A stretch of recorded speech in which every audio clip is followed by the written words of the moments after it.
A little over a dozen suspects are now facing charges of sex crimes, this after a 3-day human trafficking sting operation. CBS 47's AJ Cotto shows us how police are trying to save more victims. Officers say human trafficking is a huge issue and only getting worse with more social media options. They say children are often getting forced into it, and they'll continue these sting operations to help as many as they can. These are the faces of the 15 men and women arrested in Merced after a human trafficking sting last Thursday to Saturday. It's like shooting fish in a barrel, unfortunately.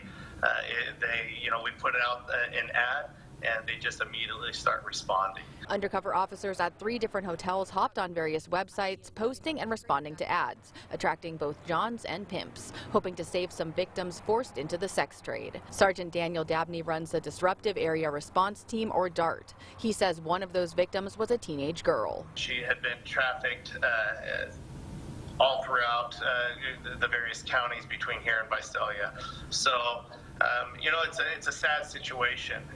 She just recently turned 17, so she's not old at all. 26-year-old Eric Washington and 29-year-old Deshaun Brown of Visalia are now under arrest for her trafficking. Officers say many children are forced into this after being coerced, drugged, and beaten, and anyone soliciting only fuels the fire. If you know of people that are doing that, then tell them to please stop.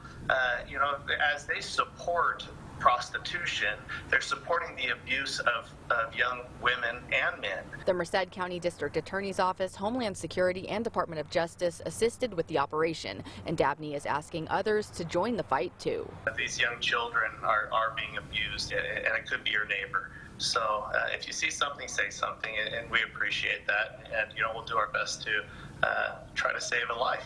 Now, police can't say when these operations will happen, but say they do them consistently. And again, they are asking the community, if they suspect someone is being trafficked, to let them know. In Merced, AJ Cotto, CBS 47 Eyewitness News.